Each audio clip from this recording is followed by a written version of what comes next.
Hi, Senator Leila de Lima. Hindi ko matanggal-tanggal yung habit of calling you Senator because we interviewed you for so many years and you were a Senator back then. And now, of course, you are Representative-elect. Yes. Leila de Lima, as Yes. you're going to be part of the 20th Congress. How does it feel? Well, I'm looking forward to it. I'm excited, especially so that these are interesting times. These are exciting times. Alam mo naman, ang daming mga issues ngayon. But ako rin, hindi pa rin ako sanay tawagin as Congresswoman or Representative-elect eh.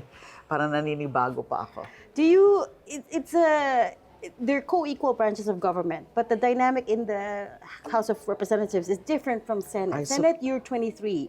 Yes, we're just 23 or a maximum of 24. 24. 24. Here, you're dealing with 300 others. Exactly, that's why. So what's your strategy?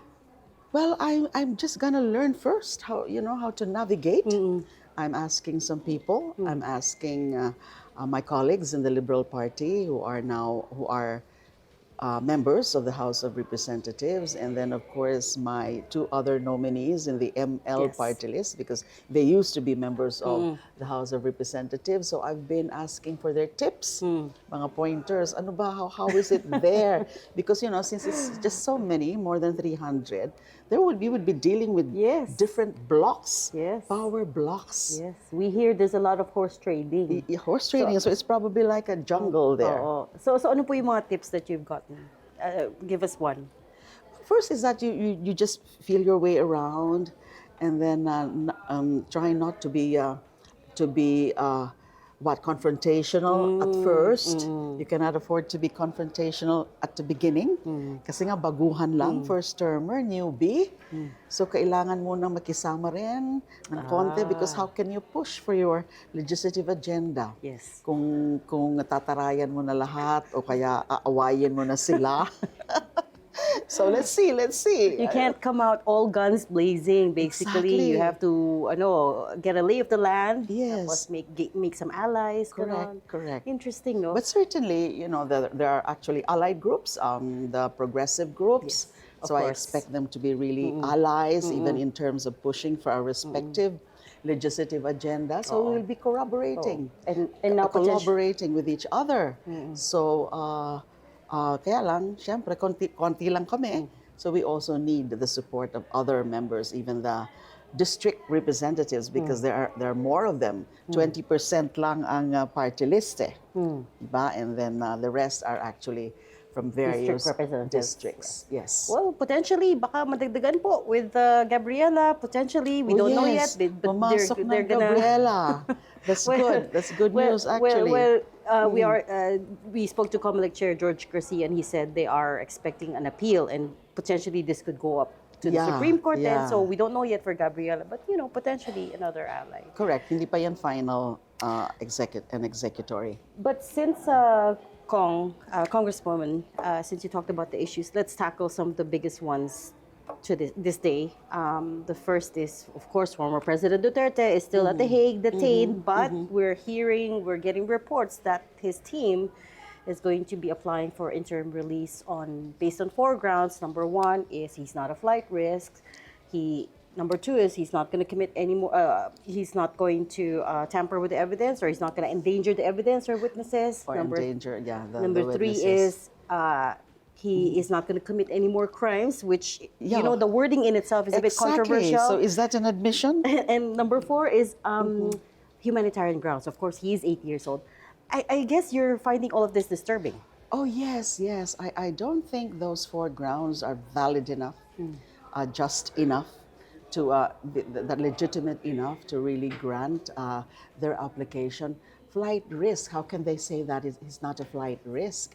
When he has been really combative, and he's been hostile, and he's been critical about the ICC. He even withdrew the country from membership of ICC, and then he would not be threatening, or he would not be posing a danger to the witnesses and also on the evidence. Nako, precisely, he has the capacity and the proclivity to really threaten people, and in fact kill people. And then it's not going to commit further crimes. So I don't know if it was just an oversight or just a mistake. a subconscious mistake on the part of the one who drafted the application for interim release. So parang there's an admission there. Na he has been committing crimes. So this time, he won't be committing crimes. So medyo nakakaduda yon, nakakatawa pa. And then humanitarian considerations. But wasn't he strong enough, healthy enough to even go to Hong Kong then before he was arrested when he came back here? Diba? And then meron namang maayos na medical service within the ICC detention facility because they are very conscious about these things. They would take care of them. In fact, yung kanyang detention area is really nice. You know, walang sinabi yung mga detention facility natin dito kasama na yung naging detention facility ko. I was gonna say, you're very familiar with that. You're intimately familiar with that. And then they provide regular medical service. And there has been any, announcement from the ICC, from those taking care of him there as to his, that he has a failing health? I doubt it. So none of the grounds, I would say, are justifiable or are enough grounds to grant the application for interim release, and especially so that these are very serious crimes, crimes against humanity. Hindi ito simpleng ilang libo ba yung pinapatay nila. So I doubt also that ICC, of course I may be wrong, but I doubt that ICC would favorably act on that application, even if yung prosecution is reportedly not going challenging to it. oppose it. Maybe they're just being reasonable in the sense that, they would want first to really know the exact conditions, the exact parameters of the interim release, if so granted.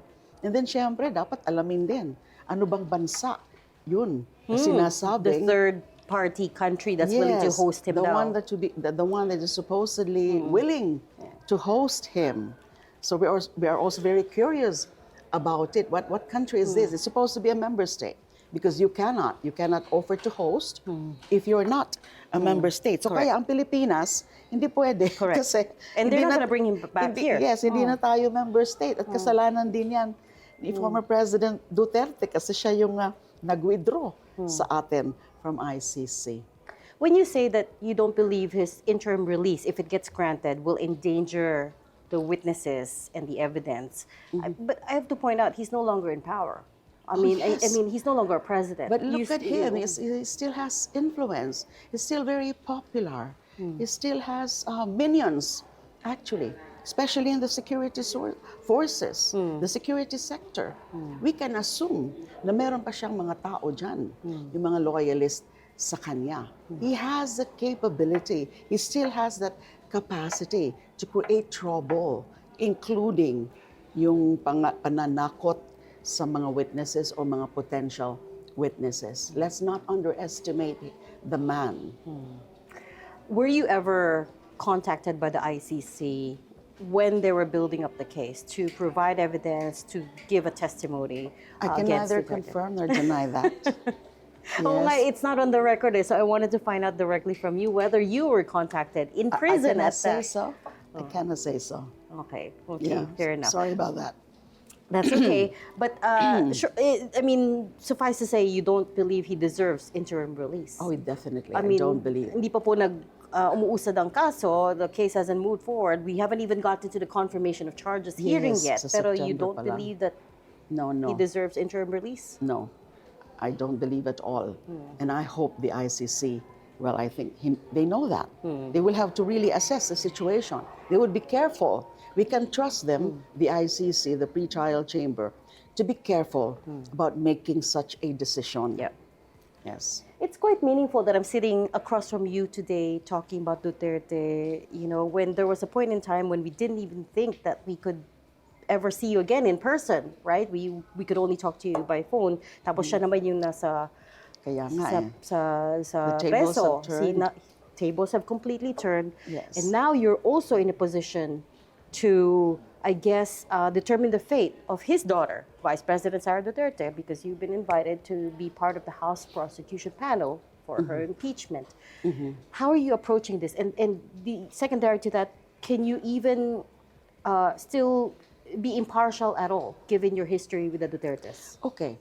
I was invited to be part of the prosecution panel, and just like Representative-elect Chel Jokno, I said yes, although we are not yet officially members of the prosecution panel, for the simple reason that we are not officially assumed our post as representatives in the 20th Congress. Now, I said yes because I feel that I can help in the prosecution, in the successful prosecution.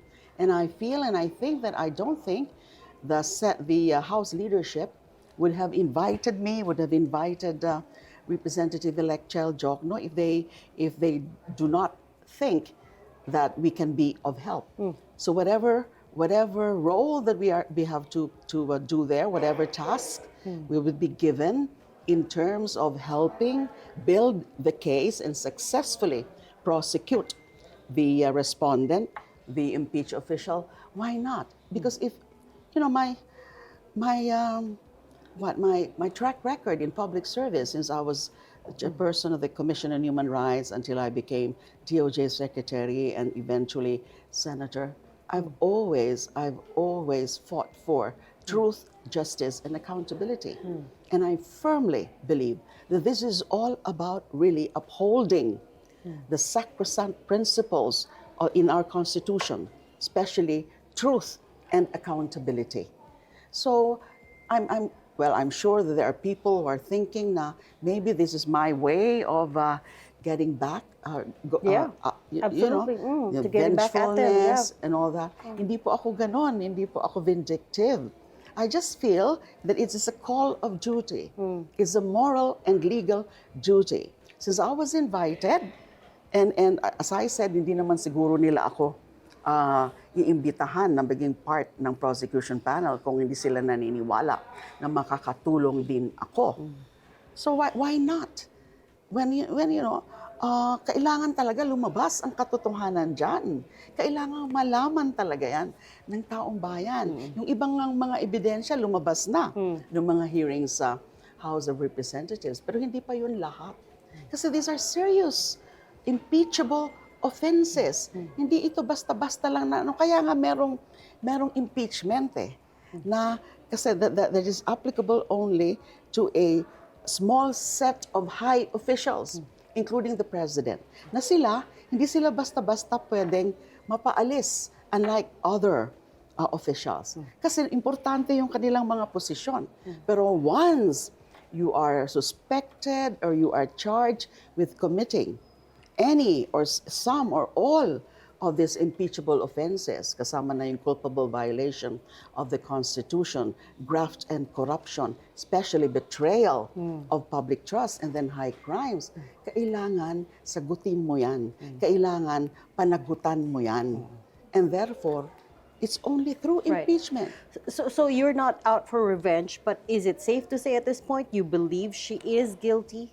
Well, I won't accept the job if I don't think that she can be successfully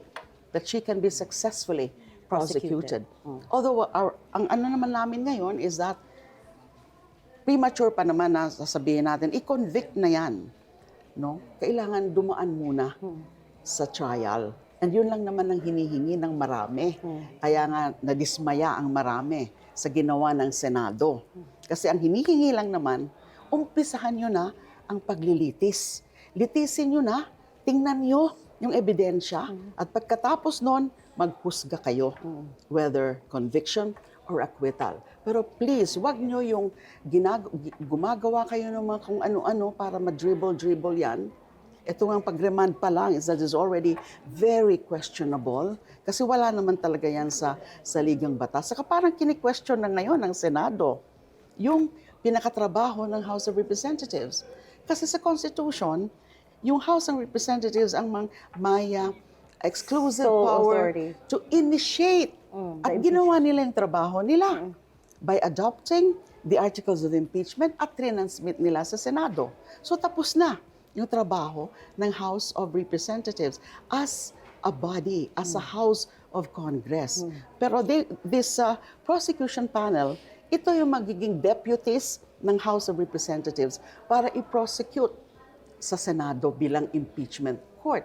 So parang pinapakialaman na ngayon, trying to question what was done with the House of Representatives sa paghingi pa nila ng sinasabing certification Yes. that they followed the requirements of the Constitution. Hindi ba merong presumption of regularity? Hindi ba yung articles of impeachment mismo na ang certification? Kasi verified pati yun yung complaint. So hindi nila yun ipapadala sa Senado kung hindi sila naniniwala na compliant with the Constitution. SP Chiz says he just wants to be careful. He wants to cover his bases. Ayaw niya ma-question sa Supreme Court about the way they carried out the proceedings. Gusto lang niya malinis lahat, sigurado. And that is why they're asking for a certification from the House that everything was constitutional, everything was above board. Do you buy that? I don't buy that at all. Kasi parang ang pinapakialaman na nila yung trabaho ng House of Representatives na co-equal dapat sila. Hindi ako, with due respect, hindi ako sumasang-ayon sa sinasabi nila na pagdating daw sa impeachment ay hindi daw co-equal. Kasi court, tapos prosecution. Oh, mali po yun, mali po yun. Pag impeachment, may iba ang role nila, pero hindi ibig sabihin yung isa mas superior kaysa sa isa. That one is subordinate to the other. They have different roles, but it doesn't mean they are not equal. Kasi ganun din, di ba, sa ordinary cases. Okay, so we have the judiciary, the court. And then, sino nagpo-prosecute? DOJ, the executive through the DOJ. Tapos sa court naman, the judiciary through the courts. Judiciary and executive are supposed to be co-equal. Separate branches of government, independent, co-equal branches. So kapag merong linilitis na ordinary case, criminal case sa korte, hindi ibig sabihin subordinate na yung executive represented by the DOJ doon sa court, sa judiciary represented by the court concerned, RTC or whatever. So walang ganon. Hindi ibig sabihin, mas mababa na yung executive sa judiciary. Roles. It's just different roles. It's just different roles. Yes, just like, ganyan din sa impeachment. You're absolutely correct, Congresswoman, na these are all high crimes that she's being accused of. And if I could just run quickly through the 7 articles of impeachment, si mga seryosong krimen ito, no? So, conspiracy to assassinate the president, malversation, bribery and corruption, unexplained wealth, involvement in extrajudicial killings, destabilization, and yung 7th article actually simply cites the totality of respondents' conduct as vice president. Take off your hat as a politician first and put on your legal your hat as a legal expert. You were once a justice secretary. What, in your view, which of these are the easiest to prove? Well, ayaw kong paunahan ang prosecution because, as I said, hindi pa ako part. Pero personally, the first 3 are actually very strong. Are very strong, the first 3. Yung Conspiracy, threat to assassinate, malversation, and then yung sa bribery. Dun sa confidential and intelligence funds, and then dun sa mga sa bank accounts. The unexplained wealth, the not declared in the SALN. So those are actually the strongest. But actually, all of these are strong. But I'm just, if you're asking me just as a lawyer and not necessarily part of the prosecution panel, kasi I cannot be really speaking on behalf of the prosecution panel, especially so na meron na silang spokesperson. They just designated a spokesperson. But the use or misuse of the confidential funds, so far, how we understand it to work is you don't have to write down the real names. I know we make fun a lot of the names like Mary Grace Piatos and Owishi and etc. etc. Pero evidently these are all aliases anyway, right? You don't need the real names. The question there is, totoo bang may logbook where the real names are registered? And that's what we're trying to find out. Kasama yan sa dapat malaman. And then it's the brazenness actually. Look at the names that they've been using.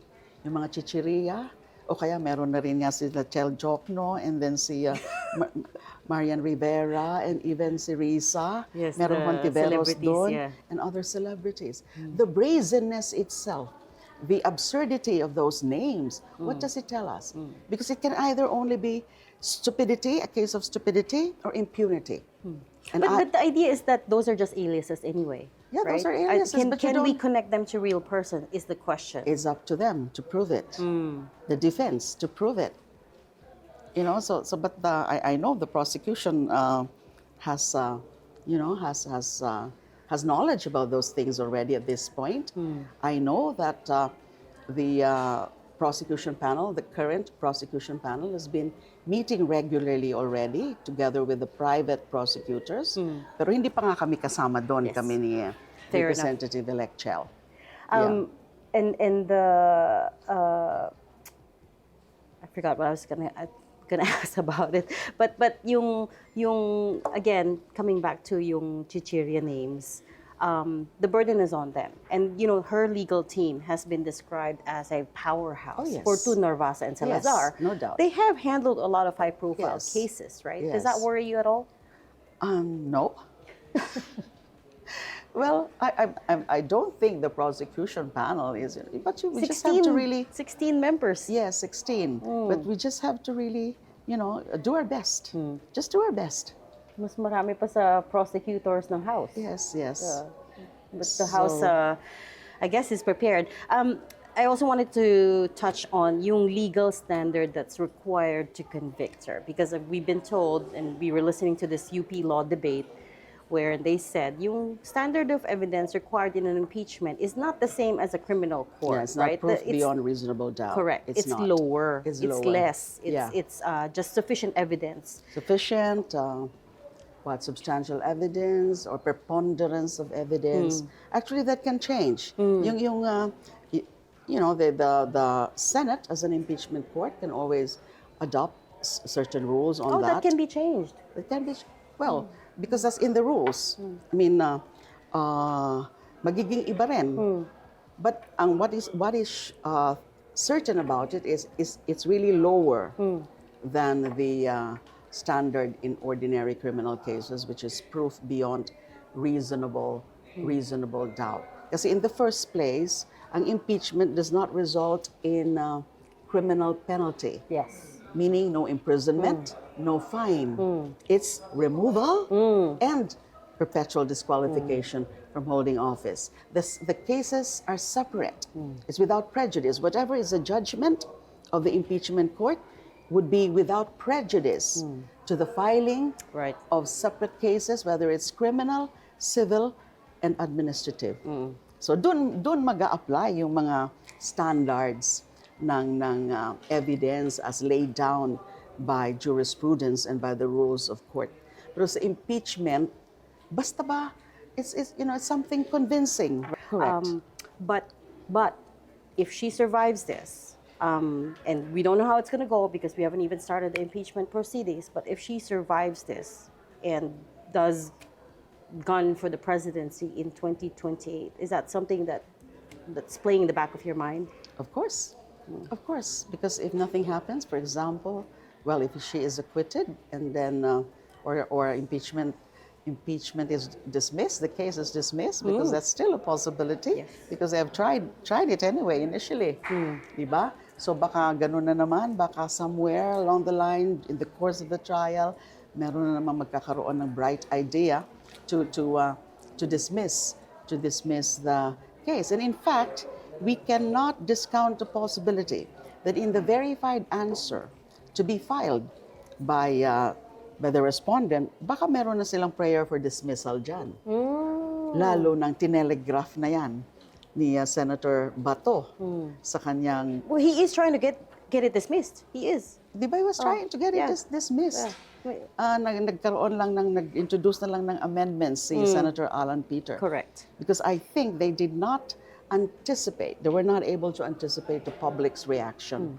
Look at the reaction, di ba? Sunod-sunod. Yung mga issuance ng mga statements from law groups, from schools. A lot of the schools, a lot of the top law schools in the country. So I think they were not able to anticipate that. Nagulat din siguro sila.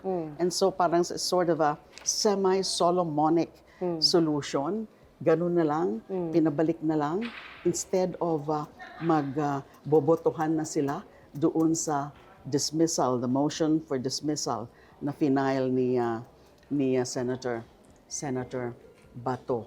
So parang face saving na rin yun. But as I said, we cannot discount the possibility of another scenario na susubukan na naman nila ipa-dismiss even before trial. So, ganyan ang magiging sitwasyon. Siyempre, kung ma-acquit siya at ma-dismiss, walang mangyari yung impeachment. She has more or less said it already that she is open to running. For the top so she will job, yeah. most likely run. And if things don't change, if the situation, if the political atmosphere does not change, she might win. And, The polls say she's a good chance. she has a good chance. And so what has being imprisoned by her father taught you about the need to prepare for such a scenario? Ano po yung natutunan natin about, you know, I mean, I'm guessing you're not taking for granted that she's going to get convicted. But what if the other scenario unfolds? She gets acquitted, she runs for president, she wins. How are we preparing for that? Well, it's going to be a nightmare. If another Duterte becomes the president. To me, that should be, again, a nightmare. Can you imagine? Alam ko magre-react naman yung mga mga DDS minions dyan. But this is how I feel. And I think many also would share that sentiment or that view. Now, what happens if we have another Duterte for a president? Would it mean, again, killings? And then the foreign policy. Baka balik na naman tayo dun sa pro-China foreign policy natin na mabuti nga at naiba na nung sa current administration. Ano na naman mangyari? So lalo lalakas ng loob lalo ang China dun sa ginagawa niya sa ating West Philippine Sea. Yung ano nga natin is that may nagkakaroon na ng creeping invasion. And so China definitely is very much interested on the leadership of our country. You don't believe that she's a different person from her father?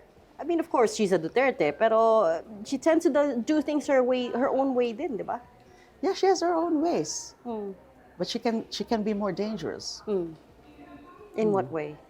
Look at how she behaved, and look at that very open, public, brazen threats to assassinate. That admitting that she has hired an assassin, dun pa lang magdududa ka na eh. Is she psychologically fit to hold the reins of the highest office in the land? And then, especially if this acts of corruption on her part would be proven or would be shown during the trial, can we afford that? Thank you so much for your time today, Congresswoman, Representative-elect Leila de Lima. My pleasure.